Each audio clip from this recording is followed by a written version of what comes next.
set? Yeah. All right. Well, I'm Bill Pitts. I'm the nursery manager at Wafler Nursery. I've been here for 42 years on the nursery in the orchard.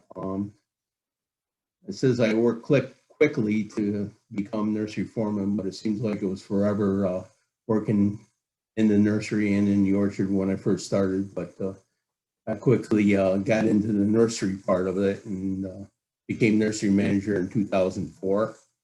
And I don't know, I worked up to here to nursery manager in 2021, I guess, but I'm passing that along to Jacob Wafler because I am going to retire in the spring of 21, which is coming up in 4 or 5 months. So it's been good. I'm still going to work, and I'm fearful of being idle. So I'm going to do consulting work and work a little bit for the MAI and just some odd jobs and stuff a little bit, maybe at a slower pace and a little less people in my underneath me. So, and I'd like to introduce Jacob Wafler.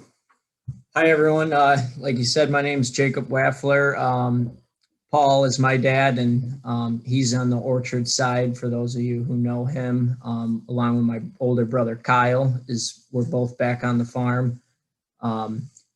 And then, so I graduated from Morrisville State College a few years ago, and I've been back here at the farm working with Bill in the field and growing the trees the past few years and managing the field side of things. And now that Bill's going to be retiring, going to be stepping up and working more with the customers and the sales side, but also the field side. So I'm a third generation farmer here. My grandfather started the farm. And since Bill's retiring, but he lives only, 10 minutes away from us, and he's still going to have his phone and going to be able to give him a call if I have any questions ever in the future. So it's not like any operations here at Wafler's are going to miss a beat going forward here. And I'm still going to stay somewhat involved in the nursery on the sales end of things and still keep the same phone numbers for people that's got questions about rootstocks and trees and stuff. So not much is going to change there. So a little background on our farm for some of our newer customers or some people who don't know us as well. My grandfather, Fritz and Lois Wafler, started the farm here. Fritz was a Swiss immigrant. He came across and he worked around the country for a while and then ended up buying the farm in, we think, 1960. It was an apple farm, but he also had, we did a lot of green beans at the time. And then he started growing his own nursery trees, and it kind of grew from there where he started growing for the neighbors, and it kind of just grew to what it is today. So today we grow 500 acres of all high density fresh fruit, all apples, and then we do about 750,000 apple trees in our nursery a year. We're pretty much all apples right now. We do some pears, but we're also going to be getting some peach rootstock in and some cherry rootstock to do some trees for the spring of 2023. So if you have any interest in that, just give us a call and we can talk about that. Like I said, on our orchard side, that's my dad and brother, but some of the guys locally here know them. They're really big in the industry, and I think that's what gives us a good advantage here because we know the farming side of it and the nursery side. So really any questions you have, we're going to be, we're going to know them in the field. Do you want to introduce Carrie? Yep. So another part of our team is Carrie Herzog. She works in our office here. A lot of you guys who call in will be talking to her on the phone.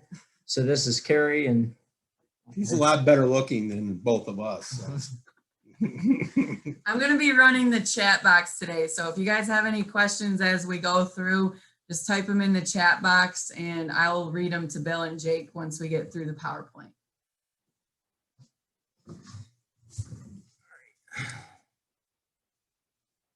So we're going to go over some rootstock here in the beginning. We think it's good to start there instead of the varieties. Here's a little bit of a chart that we sort of use when recommending rootstocks, and this is for strictly high density right here. So, you know, if you have a couple things to look at. You have the variety and the vigor of the variety, and then also what your soil is. So if your soil is a little bit weaker, you need to step up your rootstock to compensate for that. And then same as if the tree is a low vigor, you need to increase that. So, but just on an average playing field, average soil, medium vigor, you know, we're still recommending B9. It's a great rootstock, highly productive. And then also G11 or G41 is for a little bit more push. And then if you have low vigor, we recommend to step up a size into B10 or like a 935 if your soil is really weak. And then for comparison there, we have M9 and M26 is on there so you can see comparison there. And all these slides we're going to try and post on our Facebook page so you can look back in them later. And then we're also recording, and hopefully we'll be able to get that uploaded somehow. We're new to this too, so we're figuring out as we go. One of the biggest questions we always get on rootstock is fire blight resistance. So I think there's a lot of misconceptions out there about fire blight resistance, and I think people think if you have a fire blight resistant rootstock, you don't have to worry about fire blight in your tree. So all that it'll protect your roots from getting fire blight, which could end up killing your tree and be really bad, but you still need to stay on your sprays and watch for fire blight in the top of your tree. And then another thing is a lot of people know the Geneva series for their fire blight resistance, but that's not the only rootstocks. Also B9 is very highly resistant to fire blight. And also a new rootstock, B10, which we're going to talk about, has shown great signs of being fire blight resistant. So I just want to touch base with a couple of the newer ones. They're not brand new, but they're new to most everybody that's on this Zoom here. The B10 is something we've started looking at a few years ago, and some farmers got some in from the West Coast, and they look really good. I like that they have a little bit more push into them than the B9. I still, just by experience, I don't know how big this is going to get, if it's more NIC 29, a little less than probably 935, but it does have more push into it, a little bit more, I think, even than 41. The one thing I really like about it is the impressive root system it has on it. It has just all these nice fine roots, and it roots up and down the rootstock. So I think it's going to do really good in some drought situations and maybe even some heavier soils and stuff. I just don't know long-term yet on those two things, but as far as it's fire blight resistant, and I really like it in some of our 3x12 systems or closer with some weaker varieties. We're, like I said, we're fairly new with this. Everybody would ask, are you going to put Honeycrisp on it because Honeycrisp is weaker? And I said, boy, that's a great fit, but I don't know the offset with a bitter pit with a little bit more vigor in the tree. But it's definitely something to look at, especially with some of these weaker varieties. The other one I want to talk about is 969. Some of the trees that I've seen is 26 size to 7. It's got a little bit more push to it. I do like this one. I looked at it and looked at all the numbers and stuff. It's one of the most precocious rootstocks that I know. Freestanding, the ones I've seen older had a stake by them, but easily could be freestanding without even thinking about it. So I think it's going to be a good one for process growers or some fresh growers or maybe don't like to go down to this 3x12. I think it is too much push for 3x12. That's my opinion. I don't know if you can get it in there and keep it there, especially when the tree gets a little older. So I'd be very leery of going too close with it. But I'm really like maybe the 6x16 with this case. It is fire blight resistant, and I think it's going to replace the G30, which is kind of fallen by the wayside just because you know, the spines and stuff for the nursery, and it's really hard to produce. But I do like the G30 the way it goes. I'm not trying to eliminate it, but this 969 does look like it's going to come forth and be a big part of our nursery going forward. So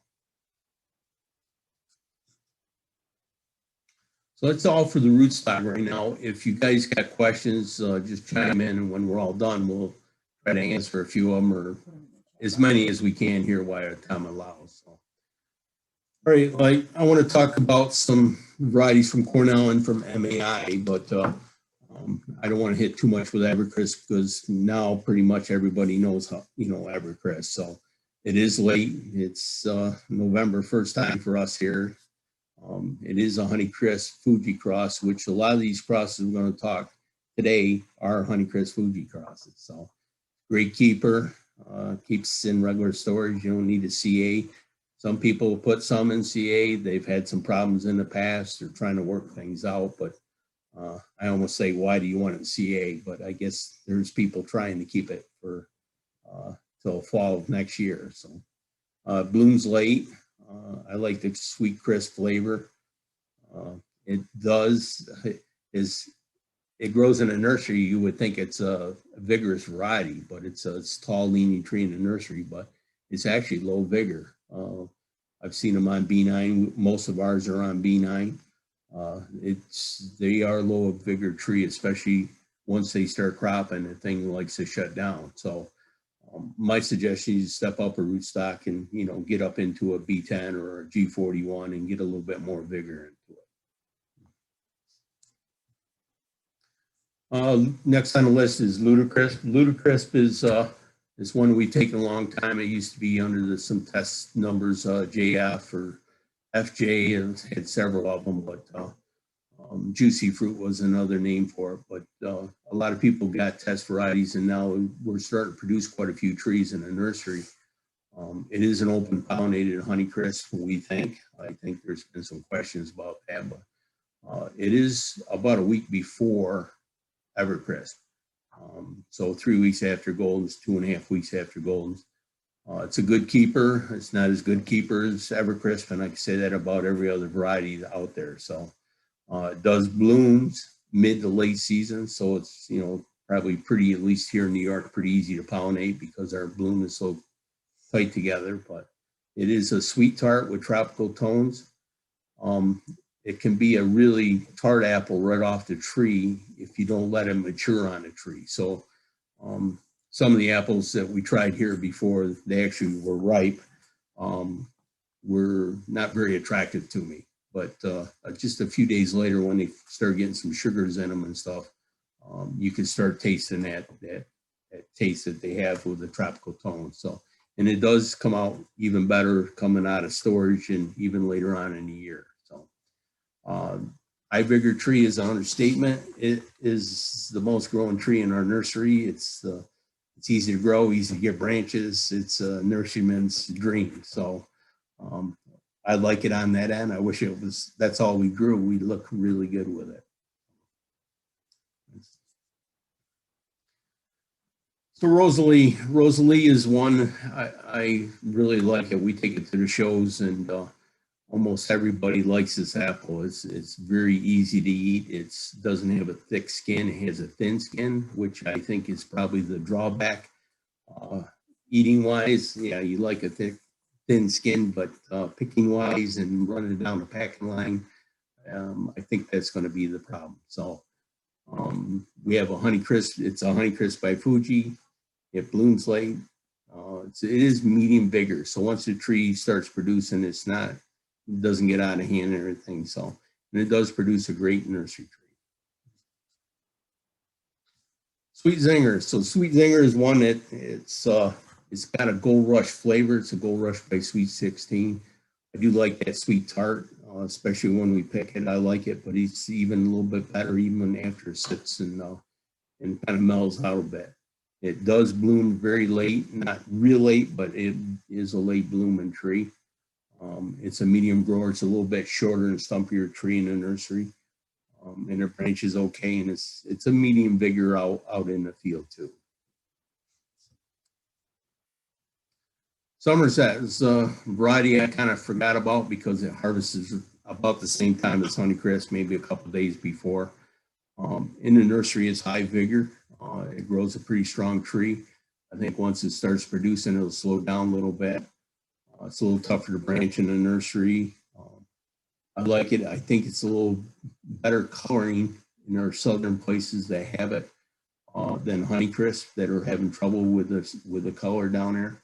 And it definitely has less bitter pit, which is a huge advantage. So a lot of our southern growers, they got test trees and have started putting in and started ordering a lot of Somerset. So I think it's a variety that I kind of pushed off to the side because it did come with Honeycrisp, but I'm thinking I was pretty wrong with that one. The new one, Sweet Maya. This is the one we get the most questions on now.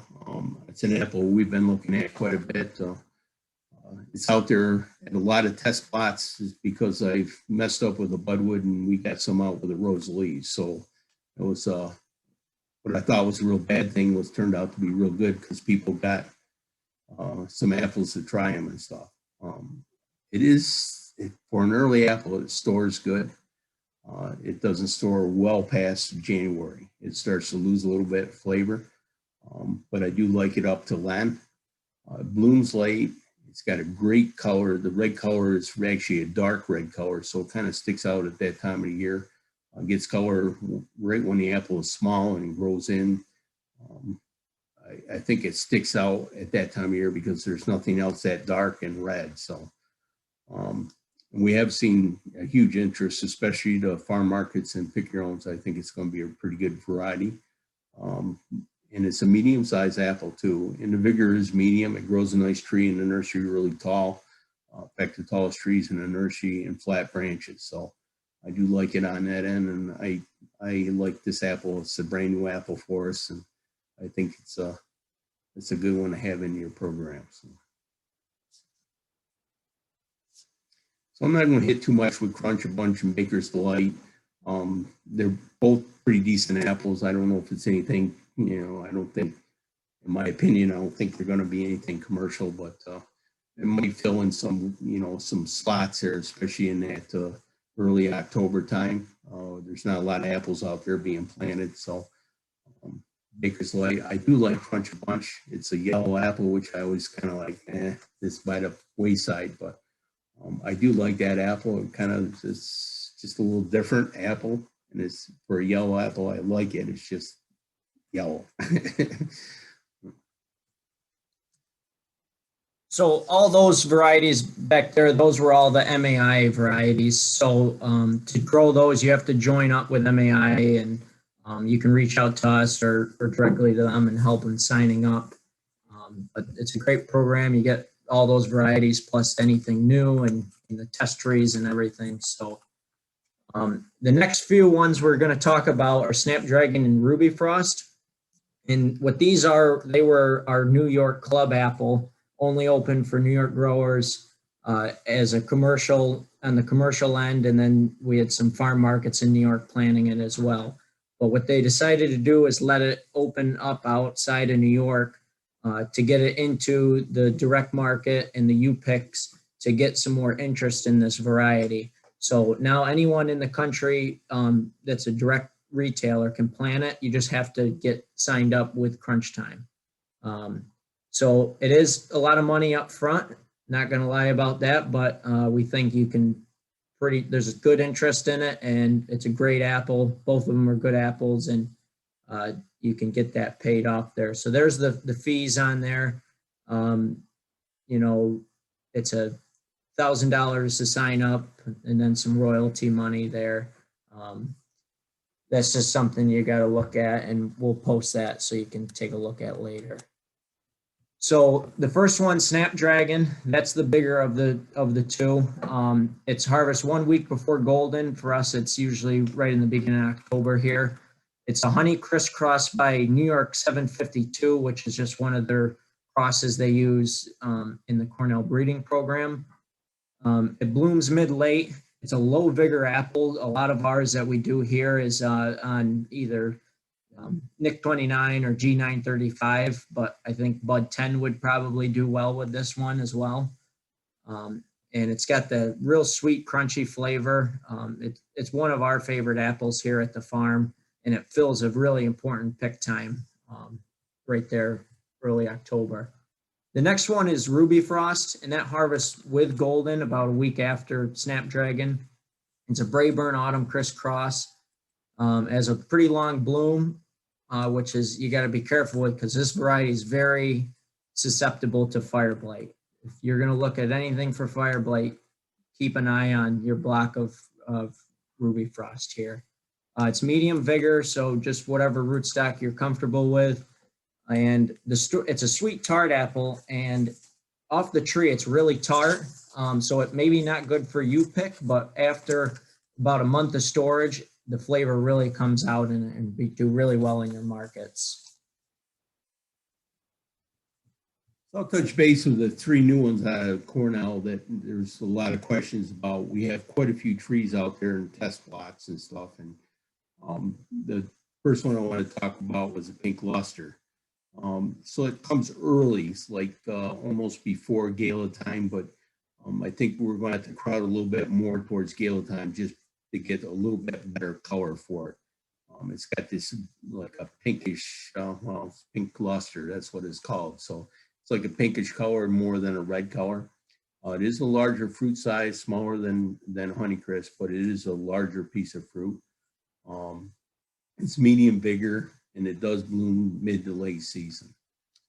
The next one I want to talk about is Firecracker. That one's a little later. That's a week before Golden, so for us around October 5th to the 10th through that area. It gets rusty really bad, so I don't think it's going to be a huge fresh thing. I do like the apple. It's got a different flavor to it, and I do like that flavor to it. I think it's going to make a great hard cider variety. I really think there's something to it. It is hard to thin, and it does bloom late. And the other one is Cordera. So this one is pretty close to Honeycrisp. So it's just a little bit after Honeycrisp, probably that first week in October also. It is scab resistant. I think there's a place for this, especially in some organic places. I think it'll find its place in there just because of that.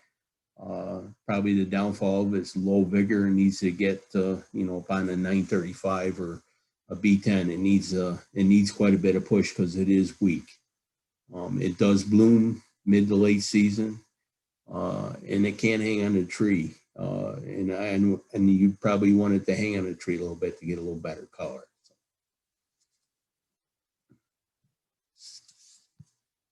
So we got a timeline here, and I don't know if Jacob wants to hit it or me, but if you look on there, it's very hard to kind of fill in the gaps, and we're all kind of probably fighting this part of it the most, especially it doesn't matter where you're commercial or pick your own, you will need apples all the time to keep your people busy, or your weekends filled with apples. So as you can see, like in September, the Sweet Maya comes fairly early, about Zestar time. Then the pink luster would come in, and then right to Gala. Somerset, I think it's 3 days before Honeycrisp. I don't know, you can pick it with Honeycrisp. Some people pick Honeycrisp earlier, so it's really hard to tell, but it looks to me like it's an apple that you would pick just before Honeycrisp. We got Snapdragon there, and that placement looks so out of place to me back in October because everybody here sprays Retain on it. Well, a lot of people spray Retain on it to drag it out, to get it out of our second and third pick Honeycrisp and our second pick Galas. So we put Retain on it to also get fruit size and delay it into October. A little bit of Retain, you can get it into October 5th, and some years it's been October 10th. So I like that apple. That's still one of my favorite apples. The Cordera is just after that, just in the first week in October, and Baker's Delight is there. And then we have Firecracker, all before Golden Delicious time. And the late ones, you pretty much know with Crunch a Bunch comes in there, and then you would go into Ruby Frost. And then I can't see the rest, but it's Ludicrous, Evercrisp, and Rosalie. So the Rosalie falls just, I think it says 2 weeks after Golden's. We've been picking them here. You can pick them anywhere from 10 days to a little later. I do like that one where it sits and everything. It's a pretty good piece of fruit, and everybody knows that Ludacrisp and Evercrisp are right at the end of things. So. And so the ones that are red are the MAI varieties. So you'll see they have some good ones early, and then a lot of their varieties are real late. So that's one of the things I think a lot of people should be looking at, you know, some of these Cornell varieties or Snapdragon, because it can be right there in the middle where right now MAI doesn't have a good one right there, you know, beginning of October. Yeah. Yet, that's what they're looking for now. MAI is looking in as a few more varieties, and right now they're trying to target stuff that's in between, like Somerset and like Rosalie and Crunch a Bunch and stuff. So there's a little gap in the middle there, and you know, I think that's where we're all trying to set. The other one I forget to talk about was Sweet Singer, so which apparently got skipped. Which is late. Yeah, which is late. So the other ones I want to think about that it's been a huge interest is Pixie Crunch. Pixie Crunch was, I first seen it, some people down in Ohio had it, and I didn't think nothing of it, but they like it for a U-pick because it does hang on a tree, and actually gets better flavor with it for quite a while before it falls off, but it hangs, it doesn't fall. It's a smaller apple. It's a small to medium-sized apple. You have to thin it good. I think it's a great fit for U-pick, especially like it's just after Honeycrisp or right with Honeycrisp. So, you know, like pick your own farm markets. They can, especially for the kids, because it's a smaller apple, and it's a perfect size to eat. It's still one of my favorite apples. Kinder Crisp is new to us. There's been a little bit of interest, and it's an earlier apple. It comes in maybe Zestar, Paul Red time also. There's not been a huge interest in it because it's brand new and we're just getting it out there. But I think probably the smaller apple is, that would be one if you wanted to plant something early. Hasn't been a huge interest in it, but there's been a little bit. Disease resistant varieties, I'm going to skip over a lot of these. You know, we do quite a few of them, and there's some new ones coming out that look really good. You know, that I think going forward, there's quite a bit of an interest in there, and I know Cornell's got a few of them, and MAI is looking at a few of them too. So, and going forward, there'll be quite a bit of them. So a lot of those varieties there, you know, Evercrisp and Snapdragon can be commercial, but a lot of the new things coming out, I think, are going to find their homes in the U-picks and the farm markets to begin with, and then hopefully can end up being something commercial. But we do have a lot of commercial guys still on here. You know, you got to think about your big three. You have Gala, Honeycrisp, Fuji. What we have now for new strains for those, for Gala, that's a BL14, which is an Ultima Gala Sport. That's licensed, came out of Willow Drive's program. Really red, does well in warm climates, so can color for some of you southern guys. Honeycrisp, we have Royal Red Honeycrisp, which everyone's familiar with, and then another one is Roseland Red Honeycrisp, which that one was found down in Virginia, so that one has been proven to color well down in heat as well. So if you have a little more heat, might be something to consider. Fuji. We have Fuji Supreme up there. We're looking at this one. It's also out of New Zealand, similar to the Aztec Fuji, but there's a lot of interest in this because it's going to be a little bit more annual than the Aztec. Still biannual, but with the Aztec, it just seems it's really biannual, and this can really help get your production up on that with the Fuji Supreme. And then some other possibilities that some people are doing is the Pink Lady Barnsby. It's an early Pink Lady. It's going to come in week before Fuji time and helps fill in a little bit of a gap there. And then Rising Sun Fuji, or any of the early Fuji sports, that's going to come in, you know, beginning or middle of October there, beginning of October. And it shows to have less water core, so you can get it right to your pack house and get it packed up. But important thing to think about is to always, you know, talk to your packer and make sure you're planting something that your packer is going to want and can sell and get you guys your best returns. I think that's the last slide. Another thing I wanted to talk about is our custom ordering process. Some of the smaller growers on here, it might sound like a scary process, but it's really easy. We will take custom orders down to 50 trees. And what a lot of people don't know is it's going to save you money, because our custom order pricing is, it's roughly like 60 to 70 cents lower than our regular inventory price per tree. And we do that because it gives us a good idea of what people actually want to bud before we make that decision, because we have to bud the trees a year and a half before we're selling them. So it really gives us a heads up and gets some things locked in. So if you're interested in custom ordering, there's some people that call and can never find the varieties you want. Just give us a call and we can bud those up for you for right now it'd be spring of 2023. And then it helps you get the rootstock that you actually want. And I'd like to put a few thank yous for some the people at MAI, Bill Dodd and David Dowd and Mitch and Andy and Chip for a lot of the information we got. And then Cornell with Kevin Maloney and Susan Brown. And the help from Reality Research, Scott and Brad Palmer. And plus I'd like to thank you guys for being my customers and bearing with me and going through some of my growing pains of starting to manage the nursery and stuff. So I appreciate all your business and hopefully continue to work with a lot of you. And I'm still going to be around, hopefully. So, so we can take some questions now.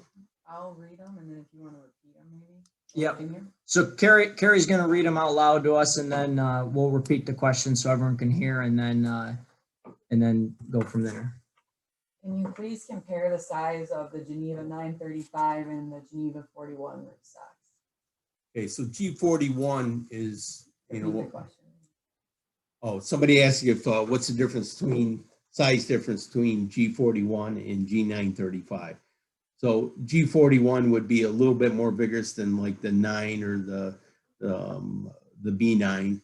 And the 935 has got a little bit more push, almost close to the 26. So you got a little bit more push into the 935 than you would with the G41. You know, it's if you're worried about brittle issues and that, the 935 has a little less brittle issues than the G41.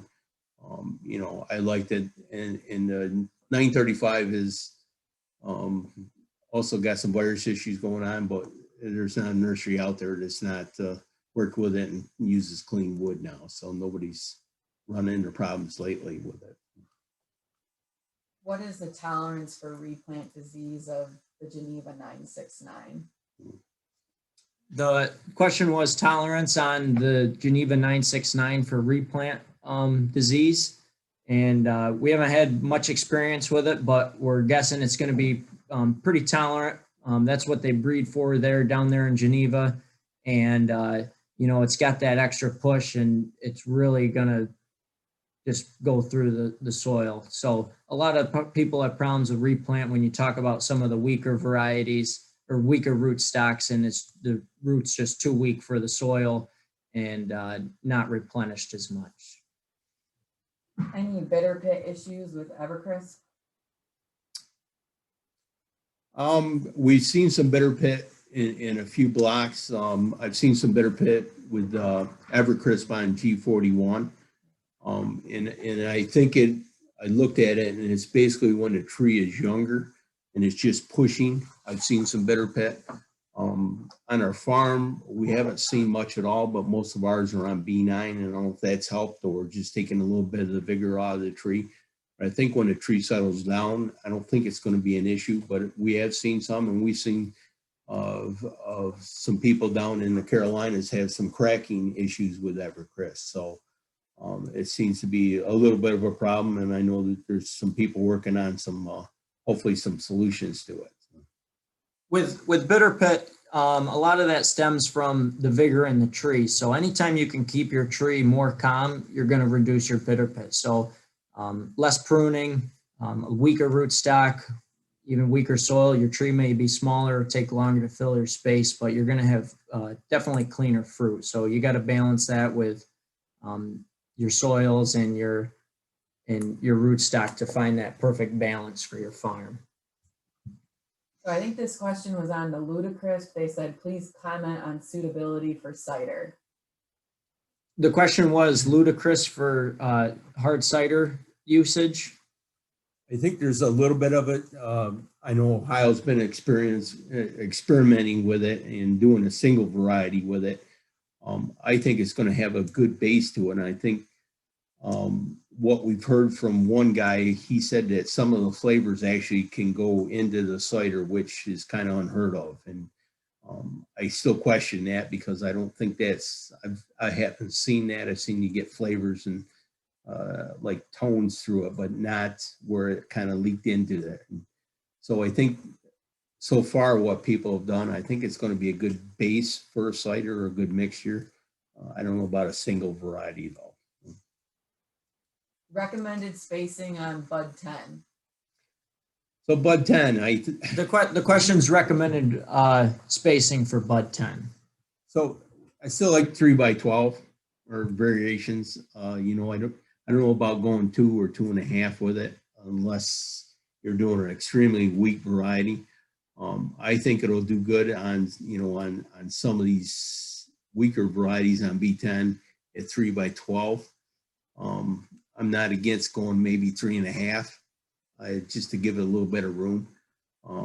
There's quite a few people that are getting stuff in it, and I think there's people are going to start taking a look at it for process in our area. And I say that because I think you can plant this process orchard. I used to always disagree with this, but process orchard at 5x15, and maybe this would give you a little bit more push with some of the weaker varieties too. So I think there's something to this, and you know, you don't need to get it in. I think you could plant it 5x15 and get away with it. But I also think you can plant it at 3 foot and take the bigger branches off and get it in that mode of production. Is Sweet Zinger in Somerset suitable for packing lines in wholesale markets?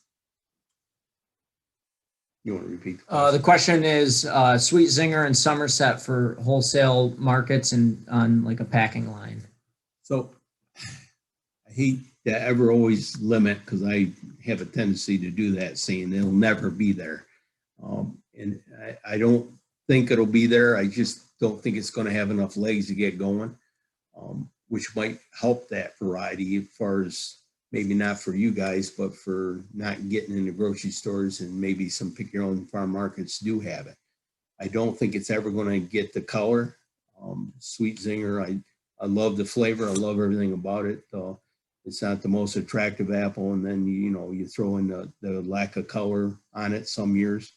To me, it's a bicolored apple. I've seen some years where it gets a nice, good red blush onto it and looks great. Then I've had some years where it didn't color up good. So, and a lot of these varieties, and I hate to pick on them, but all these Honeycrisp crosses, and it doesn't matter whether it's Cornell's or anybody's breeding program across the nation or across the world, you start leaving some of these Honeycrisp varieties, you leave them too heavy, you aren't getting a flavor into these apples. So, or they don't get color, and that's some of the stuff they're experiencing with Evercrisp, and even this new Sweet Zinger, we left a few too many apples and the flavor wasn't quite there. So I think it has to do more with the Honeycrisp crosses, maybe carrying over, but almost any apple, when you overproduce it, it's going to be a problem.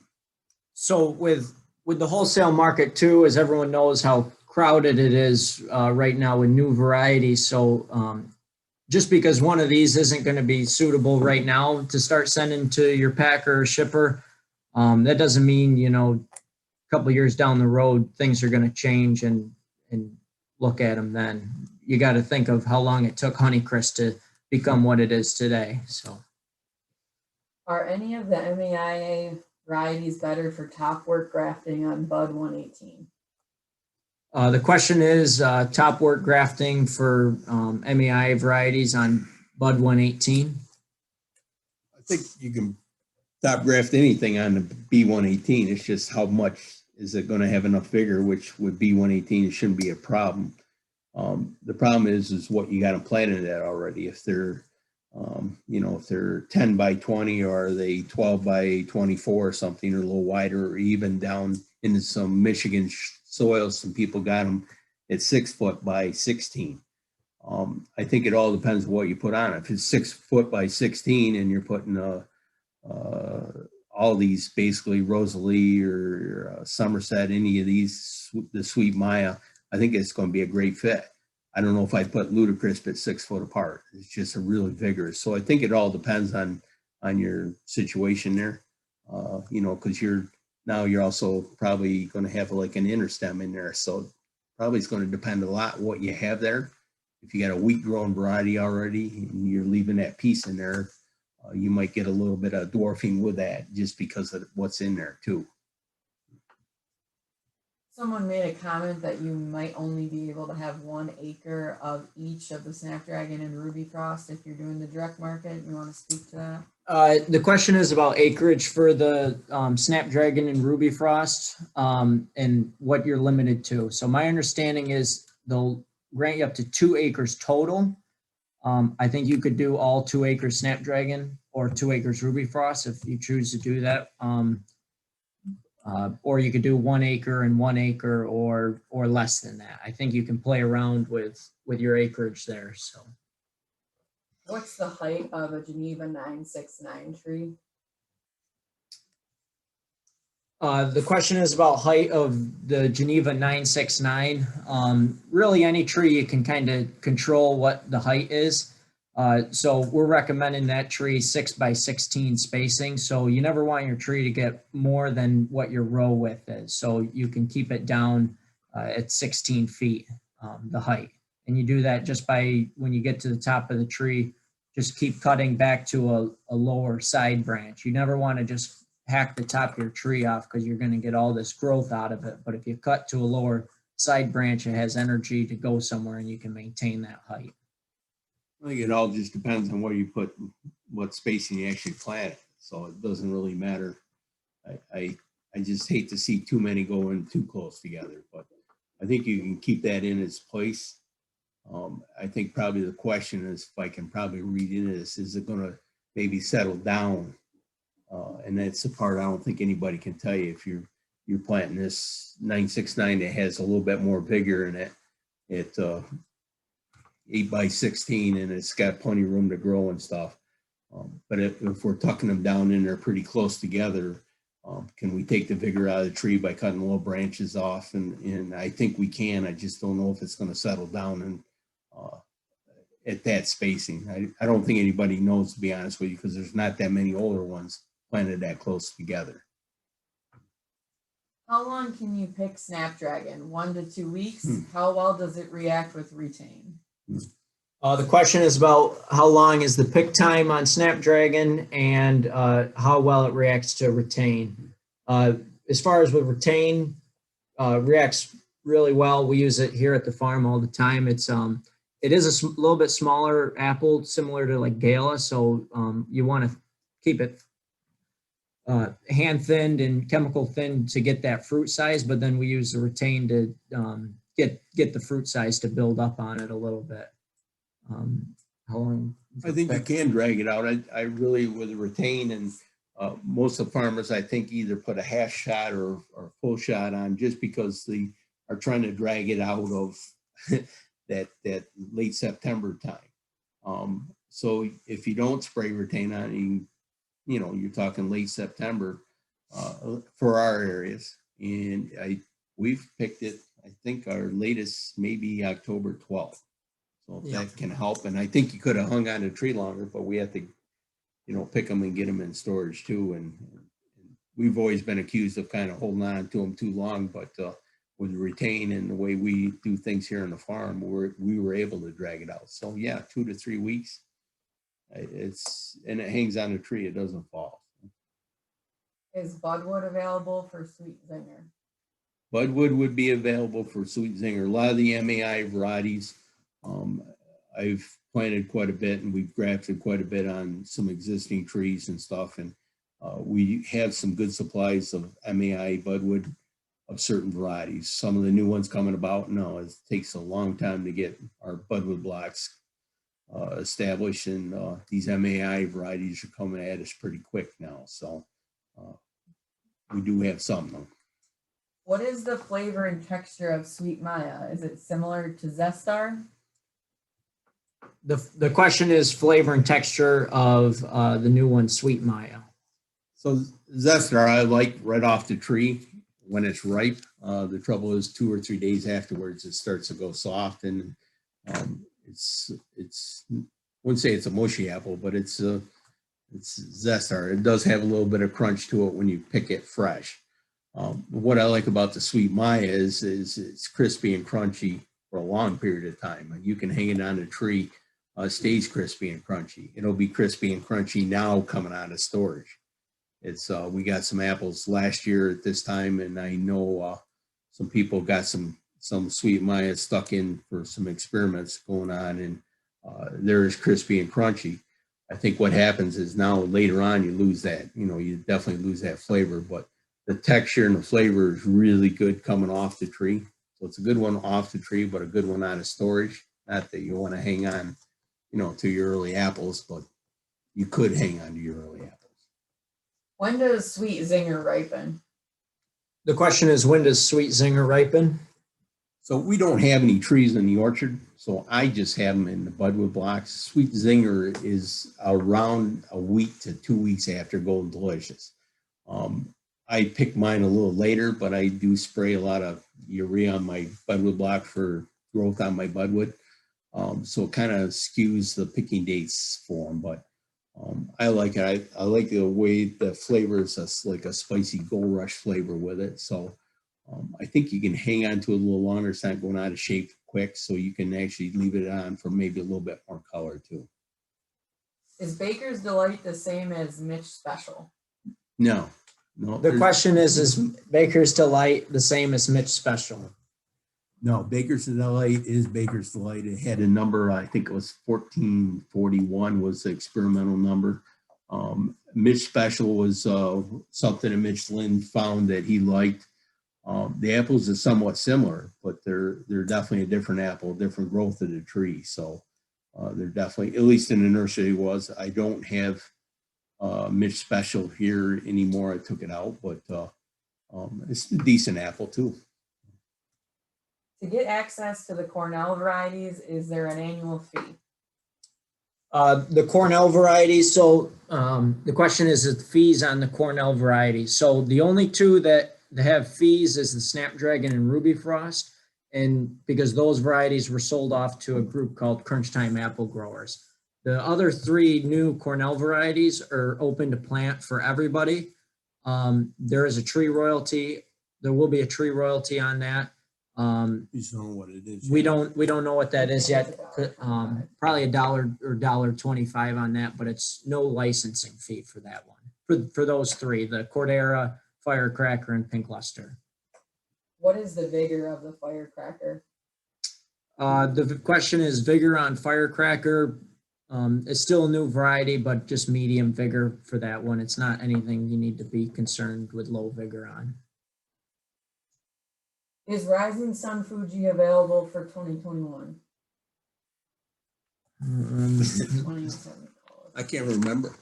Any questions on availability of trees? It'd be better just give us a call here at the farm. As far as availability that we know we have some bigger lots of is going to be Evercrisp and the Snapdragon, and we have some regular strain Fujis. But anything else, just give us a call on or email. Any fear that the Pink Lady Barnsby will revert like the last earlier cultivar? The questions on reversion of the Pink Lady Barnsby compared to the earlier one before that, Maslin. So Maslin, everybody got burnt with that put it in, and we were all trying to grow Pink Ladies where we shouldn't be growing Pink Ladies. And So everybody jumped into Maslin, and there was a lot of reversions, or I don't know, it depends who you talk to. If you're a nurseryman, it's like we call it diversions, and if you're a farmer, maybe you call it a budwood mix-up. So whatever it was, is definitely was really bad. There hasn't been anybody that I know of, any customer of mine that has planted Barnsby that had any reversions whatsoever. That being said, there's some trees that, yeah, that maybe it's a few days behind or a few days ahead, but it's not like the Maslin where it's like a 5-week ripening period. So Barnsby definitely has been more stable, and that's the only one. I think most nurseries, I don't think there's too many nurseries out there that grow Maslin at all anymore. Thoughts on the MN 1980? Question was on the MN 1980. We didn't add this one on here just because it hasn't been named yet, but it's one out of the Minnesota breeding program. It's a scab resistant variety. It's going to be similar to Honeycrisp. So pretty similar compared to the Cordera. We don't have any tree. We have some trees, test trees of it going out. We haven't seen the fruit. I tasted it out in the Michigan show. Tastes like a Honeycrisp, pretty much. Good apple. So Commercial potential for Evercrisp and Ludacrisp in New York. The question is on commercial potential of Evercrisp and Ludacrisp in New York. That one's always going to be a tough one to answer. Good answer. But Evercrisp right now is going to be the biggest bet on anything commercial right now for the MAI, just because there's so many trees out there of it right now. It's getting planted all across the country and right now across the world. A lot of growers have it, and it's getting packed and sold. And it's getting decent prices on it right now, and hopefully they go up. Last year was a tough year for us with Evercrisp because of COVID.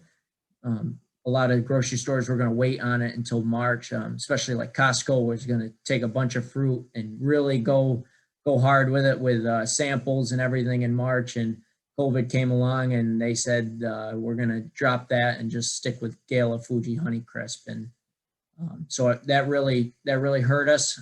This year, grocery stores are more prepared, and hopefully things move along a little bit more.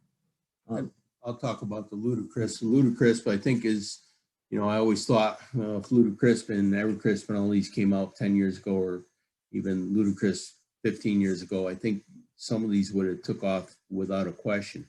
The problem is now it's such a crowded field out there with all these clubs coming out, and there's in the grocery store, there's a ton of varieties there. We all go to the grocery store and see them. I think Ludacrisp has got a chance. It just needs to get out there and get planted. The trouble is it is getting planted, and we do quite a few trees, but it's not being widely planted. So I think it's going to be a little slower go. Where Evercrisp, there's a slug of apples out there and a slug planted, so they're going to have to do something with them. So Ludacrisp, I think it's just going to have a little slower roll to it, but it has a good chance. And and I'll just throw in maybe the other one with the Sweet Maya. I think it's just going to get out there and get in the farm markets and pick your own. And then hopefully gets introduced and get some traction.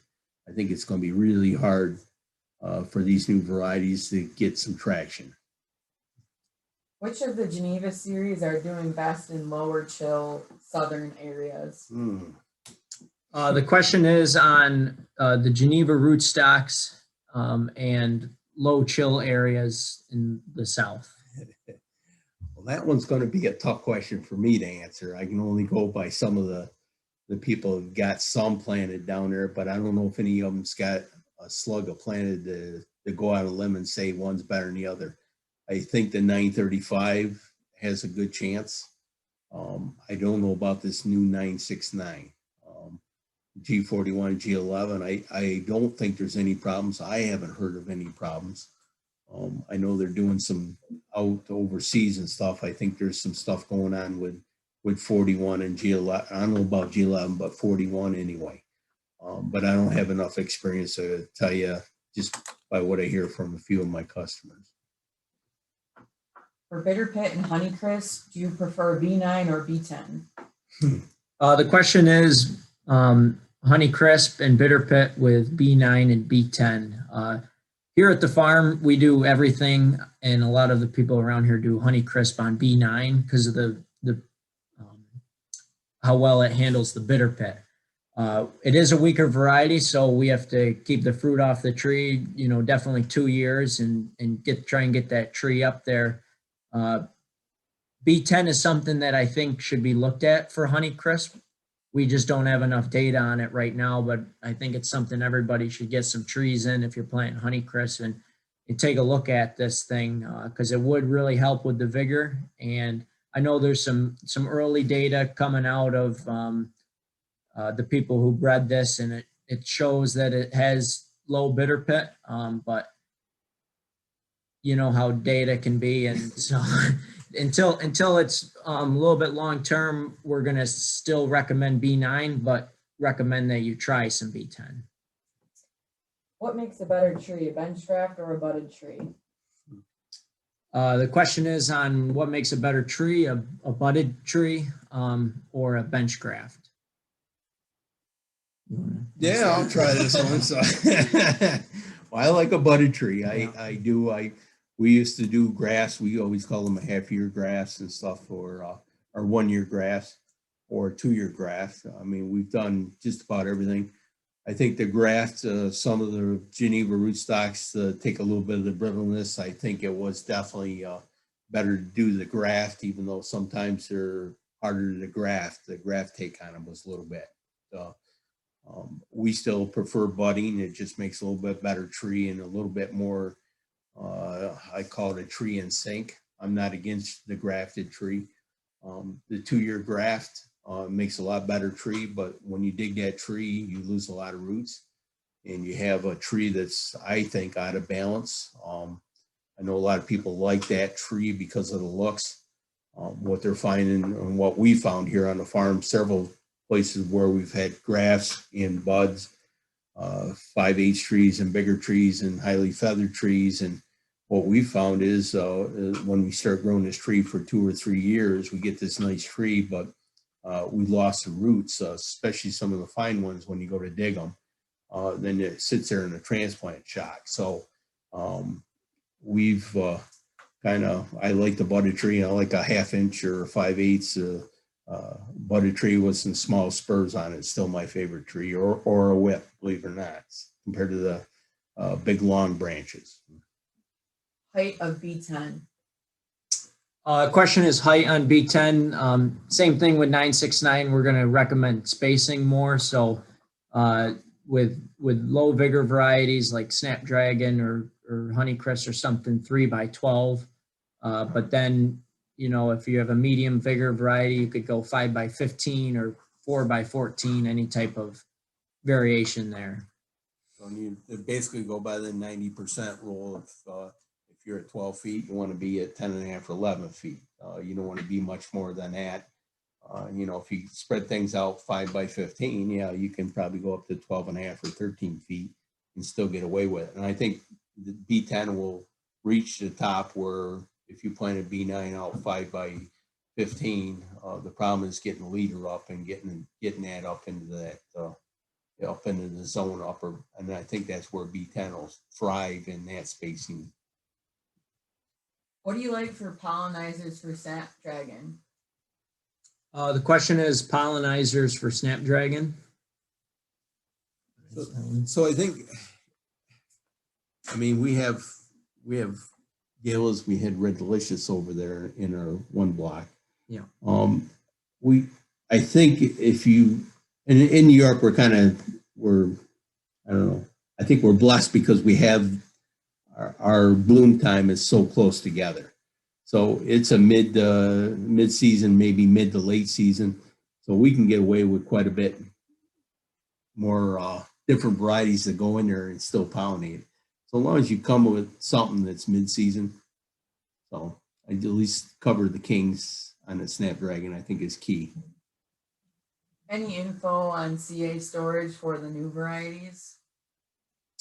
maybe if that person wants to comment what specific variety they're looking at. There was a question about CA capabilities for the new varieties. If you had a certain one in mind, just type that back in. But as far as like Snapdragon, we've been CAing, and Honey or Ruby Frost, we've been CAing that one for years now because we've been growing it quite a while here in New York. So those are good. Evercrest, some people are putting into CA just to really keep it long into the summer. And then some of the other new MAI ones, there's a lot of trial work going into those ones as well. So no hard data on those quite yet, but there will be soon. Yeah. So with the Evercrest, there's been some people that put it in when the apples were coming off trees that were 3 years old and 4 years old, and they had problems with CA. They had some browning going on and stuff. So there's kind of taking a back seat a little bit. There's people around the countryside now starting to put it in CA, and MAI has got looking at it several different places in Michigan and New York here, and I think maybe even in Pennsylvania. They're looking at Evercrest in CA. And the other MAI varieties, I don't think anybody's got a lot. There's Reality Research over here is doing some work for MAI, and they are starting to get some with maybe some Sweet Mayas and some other ones we're going to put in and start looking at it pretty closely before these varieties get out and get mass produced. Evercrest, we have some in our CA rooms here on the farm, so we're going to have a better idea of that, this either end of this year or coming up too. So we're happy to pass information like that along and that we see here on the farm. How does Roseland Red, Royal Red, and Firestorm Honeycrisp compare? Which one is the best?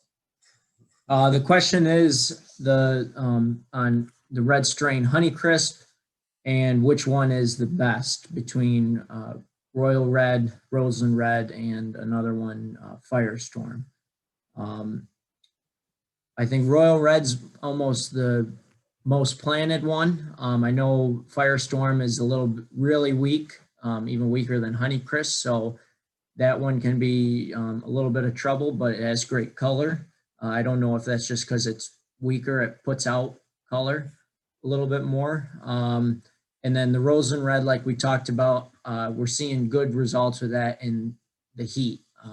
So maybe up here in New York, maybe Royal Red's going to be better, but down in PA or Virginia or somewhere down there, you want to look at Roseland Red. I would stay away from the Firestorm unless you're prepared to really try and grow that tree. You want to talk about thinning of the MAIA varieties? Which one's easy, hard to thin? The question is thinning on MAI varieties. I know in the Ortet they had a big write-up about that. Yeah, I think what they're looking at a lot of things. I know they've done some trial work, and there's people still doing trial work and stuff.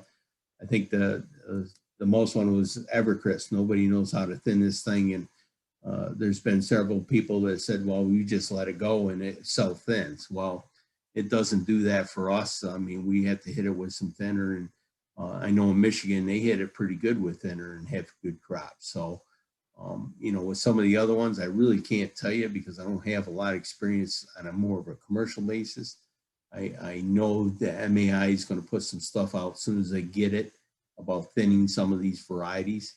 I just don't think that they have all the information yet. There's some information in their Ortet magazine that they release, or if you reach out to them, they could send that to you. But that's kind of just what a farmer had good luck with. So take everything with a little bit of grain of salt till some good hard data comes out. Anything happening with potted air root prune trees? The question is on potted air pruned root trees. So this is referring to a new system, the Elipot system, where the tree's in a pot and the roots can grow out and you can plant that tree directly in the ground, and there's a little bit of less transplant shock. That's something we're doing here on the farm on a little bit smaller scale right now for some larger growers in our area. It's something me personally am really excited about and looking at. But right now, you know, to the majority of people, we don't know if it's going to be a good fit. It's just something we're still working out the kinks and something to look forward into the future. With that, it's going to be on a more large scale basis because it's a little bit more unique. You know, someone who's planting 5,000 or 10,000 trees a year, I think would do really well with this type of system. Can you talk to Evercrisp and CA? Does it lose its flavor? The question is Evercrisp and CA, does it lose its flavor? We haven't had too much fruit coming out of CA yet. So it out of regular, it keeps, you know, until January or February. So a lot of people haven't, even later with regular. So people aren't really doing much with CA. So we haven't seen much of that yet. And like we said, more information is going to be coming out soon with that. I think this will be the last question. What do you recommend to increase growth on Honeycrisp trees that are in their 4th leaf and still haven't reached 6 foot? They are on 9337. Do you recommend fertilizer? The question is on getting your Honeycrisp tree to fill its space. And this particular example was a 4th leaf Honeycrisp that hasn't filled its space. I'm going to back up a few years, and I would say maybe that tree was, I don't know the situation, but maybe cropped too soon. We really recommend at least 2 years keeping that fruit off there, and maybe 2 or 3 years, and just be patient with it. Once you start to crop it, it tends to want to shut down, but you still can, you know, try and minimize your fruit on there. Keep it watered well if it's in a dry area, you know, a little bit more fertilizer. And you could prune it a little bit heavier, but you're going to risk a little bit more bitter pit. So it's just a balance to get that tree up there and also keeping the bitter pit out of the fruit. So it's something you may have to take a hit on this year and chop the branches back a little bit and get it to shoot up. But your fruit might not be as good. So. That was the last question. I don't know if you want to unmute anybody. That was the last question we had. We're open to more questions if anyone wants to type them in, or if they're more comfortable, I can unmute you guys and we can kind of just chat a little bit. Let me see here. How do I unmute?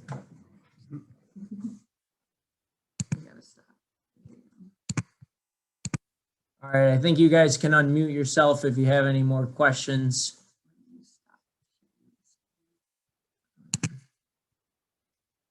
Oh, lots of people. We really appreciate everyone signing on here, and it's a little bit different than the shows. And I know I was looking forward to the shows this year because I haven't met too many of you guys, but looking forward to it in the future. And like Bill said, he's just right around the corner here. So, you know, he's not going away too much. Going away a little. So, and thank you for being my customers and stuff and buying trees. And it's been good to me. I've gotten to know a lot of people and a lot of interesting people that makes things always, makes it new for me, so it keeps it fresh. So I continue to working with a few of you guys. Some of you guys I'm going to do some consulting for and stuff, and I'm looking forward to that and not getting totally out of the business. I'm going to do work with the MAI and stuff, and hopefully some research work too. I kind of have I always wanted to do a little bit more in that aspect, but time here with the nursery seems to slip by pretty quick. So it feels like I just started in 1979 and now it's 2021. So, and I love what I do and I could do it till I probably died and be happy, but just want to do some different things for myself. So is there any other questions before we sign off? You can log on and we can talk. We can unmute you.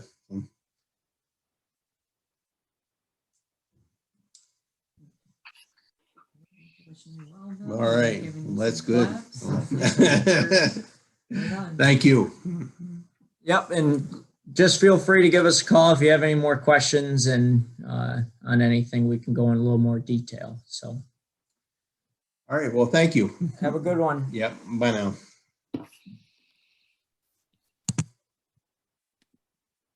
We hit 100.